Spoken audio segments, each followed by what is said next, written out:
आर्थिक धारा की डिजिटल दुनिया के साथ जुड़ चुके हैं आप। अभिवादन स्वीकार करें श्वेता पांडे का। चैनल सब्सक्राइब करें। अभी लौटी आज के मुद्दे के साथ। मैं छातिम डांगा हूं। मैं जल रही हूं अपने आक्रोश में। क्यों? क्योंकि ममता नहीं उतरी मुझ में। मां माटी मानुष का नारा निकला एक छलावा। मां समा गई माटी में। मानुष भटक रहा है दर दर अपने अधिकार के लिए, अपने न्याय के लिए। मैं छातिम डांगा हूं। ऐसा नहीं है कि ममता को कुछ भी देना है अपने खजाने में से। शर्मनाक तो यह है कि मेरा अधिकार हड़प रखा है राज्य सरकार ने, उसकी मिशनरियों ने। मेरी पीड़ा कैसे समझेंगे वे जिन्हें सत्ता मोह ने ले रखा है अपने आगोश में, जो सोते हैं नोटों के बिस्तर पर, जिनके घरों से निकलते हैं बोरों में भरे नोट, जिन्होंने बांट रखा है मानवता को हिंदू मुसलमान और बंगाली गैर बंगालियों में। मैं छातिम डांगा हूं। 3 मई साल 2011 हुआ था भूधसा। फाड़ दी गई मेरी छाती। 24 वर्षीय उत्तम बावड़ी, 22 वर्षीय पूर्णिमा बावड़ी जिंदा दफन हो गए धरती में अपनी 1.5 वर्षीय बेटी वृष्टि के साथ। मौत हुई थी 40 वर्षीय मुन्नी देवी और 7 वर्षीय सोहिनी वर्मा की। ना, ऐसा नहीं है कि इन्होंने धरती मां से कहा था कि तुम फटो, मैं तुम में समा जाऊं, अब बर्दाश्त नहीं होता। धरती फटी थी पाप से, उन राजनेताओं के लालच से जिन्होंने मौका दिया कोयला माफियाओं को धरती का सीना चाक कर कोयले के अवैध खनन का, उन पुलिस अधिकारियों के पाशविकता से जिन्हें अपनी वर्दी से ज्यादा चाहत थी काले धन की। धरती भी बर्दाश्त नहीं कर सकी इस पाशविक प्राकृतिक बलात्कार को। समेट लिया अपने संतानों को अपने आगोश में। वर्ष 2011 का दौर। 2 वर्ष पहले ही वाम मोर्चा सरकार का पतन हो चुका था तय। सत्तासीन राजनेताओं ने ऐलान कर रखा था कोयला माफियाओं के बीच जाने का समय आ गया। जितना लूट सको लूट लो। पुलिस अधिकारियों को दिए गए थे निर्देश, करो माफिया का सहयोग, बढ़ा लो अपनी अकूत संपत्ति। 34 वर्षों के शासन का था तोहफा। जामुड़िया में लूट हो रही थी कोयले की, आसमान पर था कोयला माफियाओं का मनोबल। सत्ता को चुनौती दे रही थी तृणमूल। 7 मई को होना था मतदान। 4 अप्रैल को जामुड़िया के बारुल गांव में चल रहा था प्रचार। तृणमूल प्रत्याशी थे प्रभात चैटर्जी, समर्थक रोबिन काजी कर रहा था प्रचार। कार से कुचल दिया था कोयला माफिया दीनबंधु बावरी ने, फिर उसे मार दी गई थी गोली। ममता बनर्जी खुद आई थी जामुड़िया, लेकिन नहीं हुआ बंद कोयला का अवैध खनन। बुझने से पहले ही पूरी शक्ति के साथ जल रहा था दिया। 3 मई को छातिम डंगा में आया जलजला। सोमवार मंगलवार की रात, सुबह बज रहे हैं 3।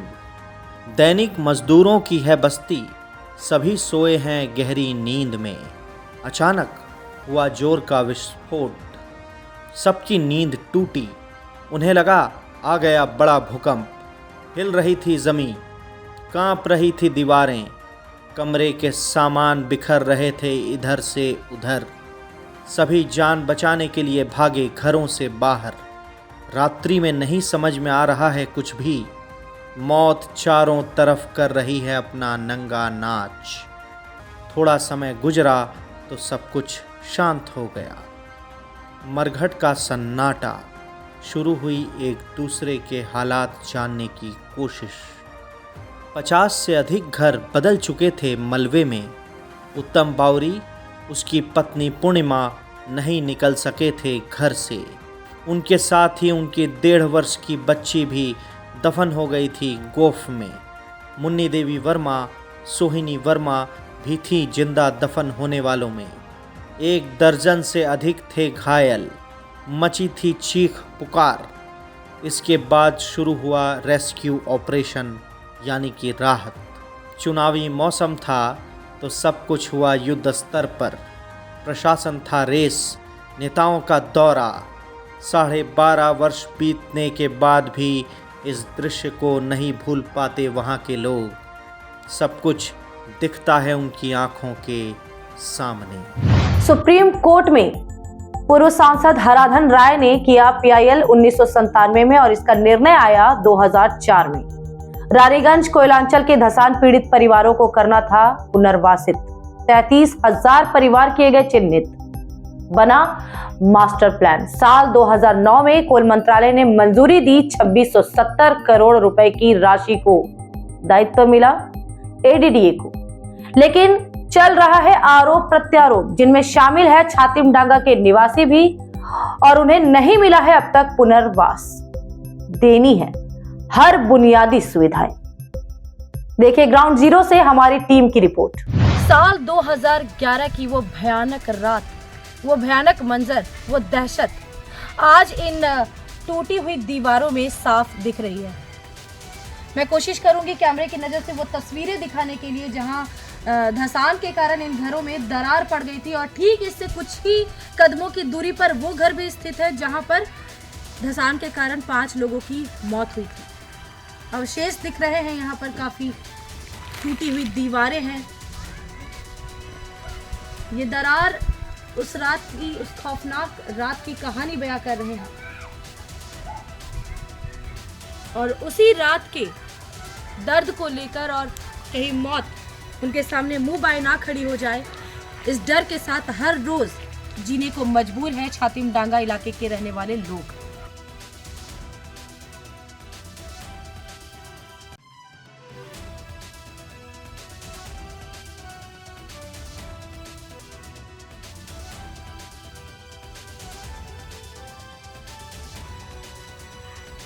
ईंटा पत्थर सभी गिरते हैं, फिर भी हम लोग मौत के साये में बैठ के खाना खाते हैं। एक साथ बैठे हुए रहते हैं कि मरेंगे तो सभी साथ मर जाएंगे। तो दीदी हम लोग को बोला जो तुम लोग आएगा दिसंबर महीना में तब घर दे, तो कहाँ दीदी दिसंबर महीना तक गिर गया, अभी तक घर नहीं मिला हम लोग को। हरराम सिंह को पास के बार गया है। अच्छा, 40 परिवार हैं छातिम डांगा के जिन्हें पुनर्वास के लिए आश्वासन दिया गया था, लेकिन आज भी ये यहाँ पर रह रहे हैं। आइए बात करते हैं। इस तूफान और धुएं का मैंने पर्यावरण बन जाता है, तो हम लोग जो अपने माएँ हैं छोटे छोटे बच्चों को लेकर, कोई अपने बेटों को लेकर वहाँ जो एक क्लब बना है वहाँ पे जाके अपने जीवन की रक्षा करने के लिए पहुँचते हैं। सब रात में मरते हैं तो दिन में जीते हैं।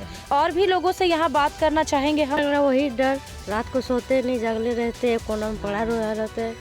अब बारिश होता है, बारिश में तो ऐसा हुआ है कि देखिए वहाँ ले धस हुआ, यहाँ ले नहीं हुआ जी। उन लोग को कार्ड हुआ ना, हम लोग का कार्ड मिल गया, उन लोग को चाबी मिला, हम लोग को चाबी कहीं नहीं मिला। तो बच्चे नहीं, सेकंड लिस्ट में आएगा तो मिलेगा। कहाँ सेकंड लिस्ट आया?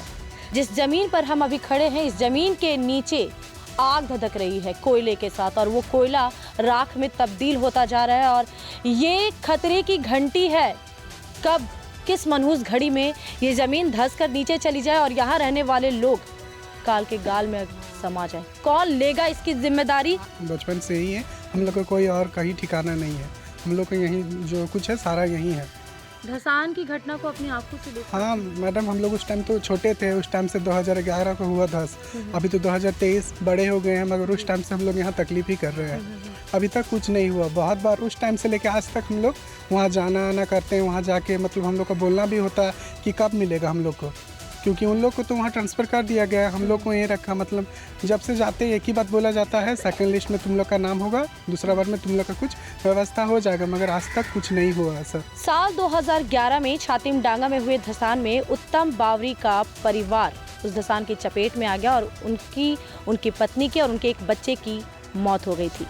लेकिन उनका एक पुत्र भी है जो आज 16 साल का हो चुका है, और अब तक परिजनों का आरोप है कि उनके बेटे के लिए किसी तरह का कोई कदम नहीं उठाया गया है, किसी तरह की कोई सुविधा नहीं दी गई है। आइए बात करते हैं उत्तम बावरी के परिवार से, क्या कहना है उनका। क्या नाम है आपका? मेरा सुपर्णा नाम है, सुपर्णा बावरी। সুকন্যা বাউরি 2011-তে ধস হয়েছিল। আমার দেওর, আমার যা, আমার একটা মেয়ে মারা গেল। তো ও ছেলেকে আমি মানুষ করেছি, তো আমি সরকার থেকে কিছু এখন পাইনি ছেলেটার জন্য। তো ওটাই আমি সরকারকে দাবি করছি যেন সরকার আমাকে কিছু হেল্প করে ছেলেটার জন্য, একটা যেন ঘর দেয়। আমার স্বামীর দিনমজুরি খাটে।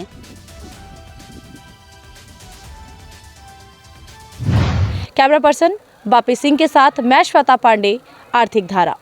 इस रिपोर्ट में आज के लिए बस इतना ही। भूधसान और पुनर्वास से जुड़ा एक और पन्ना खुलेगा दूसरे अंक में। अब आइए देखते हैं आज के दिन भर की खबरों को फटाफट। नॉर्थ बंगाल के बानरहाट में 11 को होगी ममता की सभा। तरुण संघ मैदान में चल रही तैयारियां। जिला शासक शमा परवीन ने किया मैदान का निरीक्षण। हेलीकॉप्टर का चल रहा ट्रायल। तृणमूल नेता भी जुटे हैं भीड़ जुटाने में। इलाके में है उत्सव का माहौल। सालानपुर प्रखंड के जीतपुर रायपाड़ा से चित्तरंजन सड़क हो गई है जर्जर। कई वर्षों से टूटा हुआ है पुल। HCL बंद होने के कारण नहीं हुई पुल की मरम्मत। पुल ध्वस्त होने से बढ़ रही है परेशानी। उप मुखिया सुरजीत मोदक ने किया दावा, सड़क पुल मरम्मत का हो गया है टेंडर जारी। कांकसा की मालन दिघी पंचायत सदस्य कांक्षा साहा के पति सुकुमार के पास है मनरेगा का जॉब कार्ड। करोड़ों के मालिक हैं वे। काफी जमीन व्यवसाय है उनके पास। मनरेगा में भुगतान है बंद। तृणमूल के महासचिव सांसद अभिषेक बनर्जी दे रहे जरूरतमंदों को आर्थिक मदद। इस अभियान के तहत सुकुमार को सौंपा गया है चेक। विपक्ष ने लिया है तृणमूल को निशाने पर। आरामबाग के गोघाट में आलू बीज की कालाबाजारी के खिलाफ किसानों का प्रदर्शन। 2 दिनों की बारिश से पहले ही हो चुका है नुकसान। जल जमाव से नहीं हो रही आलू की रोपनी। बीज की कीमत 1200 रुपए से बढ़कर हो गई है 2300 रुपए। छात्र नेता अभिषेक चक्रवर्ती उर्फ तूफान की याद में निकाली गई रैली। शामिल हुए Kulti block TMCP, Kulti college TMCP के सदस्य। कॉलेज परिसर में हुई शोक सभा। निकाली गई बाइक रैली। नियामतपुर, चिनाकुड़ी, सांकतोड़िया, बेगुनिया बाजार, स्टेशन रोड, मनबड़िया, बलतोड़िया आदि का किया भ्रमण। दुर्गापुर फरीदपुर ब्लॉक के न्यू डांगा बाजार में हुई सड़क दुर्घटना। 58 वर्षीय अनादिनाथ चटर्जी हुए गंभीर रूप से घायल। वे हैं बनग्राम के निवासी। दाखिल कराया गया है अस्पताल में। ट्रैक्टर ने मार दी है उन्हें टक्कर। चालक भाग गया मौके से। आसनसोल RCI के निकट DC कोलियरी मोड़ में पलट गया ट्रैक्टर। चालक एक मजदूर हो गया घायल। एक का टूटा पैर, दूसरे को आई है मामूली चोट। इसके कारण कुछ समय तक बाधित रहा आवागमन। आसनसोल के जुबली मोड़ में CISF ने गुल से लदा ट्रक रोका जांच के लिए। गुल लदा था गोरांडी से। कागजों की जांच के बाद रिलीज कर दिया गया ट्रक को। सनद रहे कि बढ़ रही कोयला तस्करी को लेकर CISF हुआ है सक्रिय।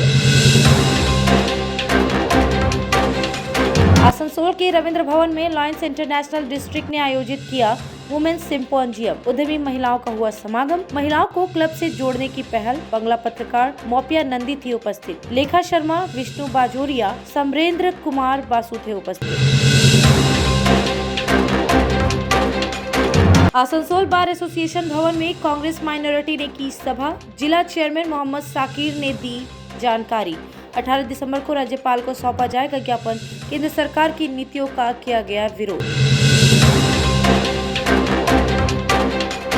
आसनसोल जिला कोर्ट में लगी लोक अदालत। आसनसोल दुर्गापुर के विभिन्न मामलों का किया गया निपटारा। लगे थे 5 बेंच। आसनसोल के लिए 3, दुर्गापुर के लिए 2 बेंच। वाहन दुर्घटना, बैंक बीमा, बिजली सहित विभिन्न विवादों का निष्पादन। फिर मुलाकात होगी इसी मुद्दे के दूसरे पहलू के साथ। तब तक के लिए स्वस्थ रहे, अपना ध्यान रखें और जुड़े रहे आर्थिक धारा के साथ। अगर आपको हमारी वीडियोस पसंद आ रही है तो कृपया वीडियोस को जरूर लाइक करें और ज्यादा से ज्यादा शेयर करें। हमारे चैनल को भी सब्सक्राइब करें और नोटिफिकेशन पाने के लिए बेल आइकॉन जरूर दबाएं। आप हमें फेसबुक और X पर भी फॉलो कर सकते हैं।